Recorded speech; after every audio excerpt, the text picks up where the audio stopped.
প্রিয় দেশবাসী, আমি আমার জীবনে শুধু বাধাই অতিক্রম করেছি। অনেক বাধা অতিক্রম করে আমি এতটুকু আশা পৌঁছেছি। এখন আমি মানবতার কাছে ধরা খেয়ে গেছি।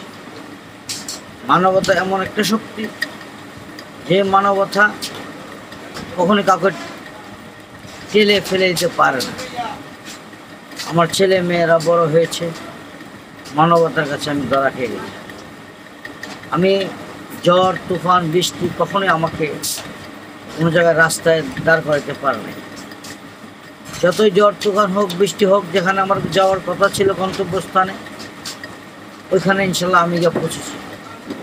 বৃষ্টি ভিজে হোক, ঝড় হোক, যেখানে হোক, আমি যেখানে যাওয়ার কথা ওইখানে আমি সৎ সাহসের মোকাবেলা আমি করেছি। শুধু বাধাই অতিক্রম করেছি, কোনো ব্যক্তি আমার সামনে দাঁড়াইতে পারে না। আমি সবকে অতিক্রম করেছি। আমার জীবনে দুইটা জিনিস আমি করতে পারি নাই: নারীর লোভ, টাকার লোভ। দুইটা জিনিস আমি করি নাই, করতে পারি নাই। এখন আমি আসছি লাস্ট বয়সে, মানবতার সামনে মানবতাকে আমি তুচ্ছ করতে পারছি না। আমি যখন মানবতা তুচ্ছ করতে পারতাম, আমি স্বাধীন ছিলাম, কিন্তু আমি স্বাধীন হতে পারলাম না। কেন পারলাম না? ছেলে মেয়েরা অন্যায় করা আমি প্রতিবাদ করতে পারি। প্রতিবাদ করতে গেলে সমাজ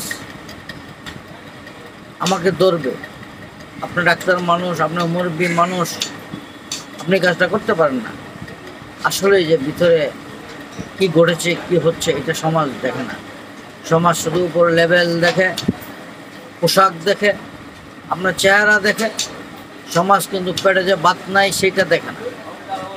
তাই আমি মানবতার কাছে আমি খুব ধরা হয়ে গেছি। মানবতা আমাকে অত্যন্ত জ্বালা দিচ্ছে, যন্ত্রণা দিচ্ছে। মানবতা আমাকে তিলে তিলে কুড়ে কুড়ে খাচ্ছে। আমি প্রত্যেকটা ভাই বোনদেরকে বলবো, আপনারা কখনই কাউকে এইভাবে আঘাত দিয়েন না। আঘাত দিতে দিতে একদিন দেখবেন ওই ব্যক্তি পাথর হয়ে গেছে। অতি ঢিলে পাথর ছেদে একটা কথা আছে। আমার মনটা এখন পাথরের মতো পাষাণ হয়ে গেল। আমার মনটা ছিল কোমল নরম, সেই নরম মনটাকে পাথরে আক্রান্ত করে ফেলেছে একমাত্র আমার এই আত্মীয় স্বজন গণাগোষ্ঠী। তাই আমি প্রত্যেক সবাইকে বলবো, প্রত্যেক আত্মীয় স্বজন কথাবার্তা বলবেন আপন হিসাবে, ভাই হিসাবে, বোন হিসাবে, চাচা হিসাবে, বাবা হিসাবে। তুচ্ছ তাচ্ছিল্য করে কথা বলবেন না। তখন কার মনে কি হয় কেউ জানে না। একটা কথা আছে, মসজিদ ভাঙা যায়, মন ভাঙা যায় না। মন ভাঙা বড় পাপ। আমরা ধর্ম বলেছে মন ভেঙো না। আমার মনটাকে মানুষে ভেঙে চুরমার করেছে, তারপর আমি ভেঙে পড়ি নাই। আমি সাহসের সাথে মোকাবেলা করেছি। প্রত্যেকটা কাজে এই পর্যন্ত আমি এসেছি। আমার সব কিছু ইনশাল্লাহ আল্লাহ রাব্বুল আলামিনের রহমত আমার সাকসেস। এখন আমি মানবতার কাছে হার মেনেছি। মানবতা মানুষকে বোবা বানায় ফেলা, মানবতা মানুষকে দুর্বল বানায় ফেলা।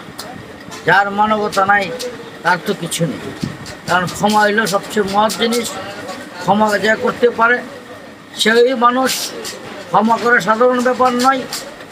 যে একটা ক্ষমা করা, একটা বড় পাহাড়ে ওঠার যে পরিশ্রম, হচ্ছে বেশি পরিশ্রম ক্ষমা করা। আমি তাই মানবতায় আমি সব ক্ষমা করে আজকে নিজে পাথর হয়ে বসে আছি। আমি প্রত্যেক ভাইদেরকে বলবো, প্রত্যেক বোনদেরকে বলবো, প্রত্যেকটা মানুষের সাথে ব্যবহার খুব সুন্দর করবেন।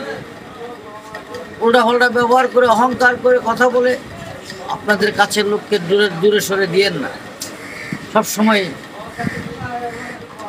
কাছের লোকে কাছের মতো ব্যবহার করবে।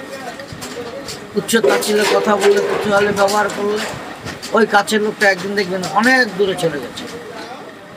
তাই আমি সবার সাথে বলবো, সাহসের সাথে মোকাবেলা করবেন। আমাদের মালিক আল্লাহ আছে।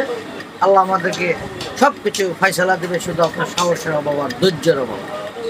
প্রত্যেকটা মানুষ সাকসেস যাদের সাহস আছে এবং ধৈর্য আছে, তারাই আনসাকসেস যাদের সাহস নেই এবং ধৈর্য নেই। তোয়াক্কুল আল্লাহ যে করতে পারে। সবাই ভালো থাকবেন। আসসালামু আলাইকুম।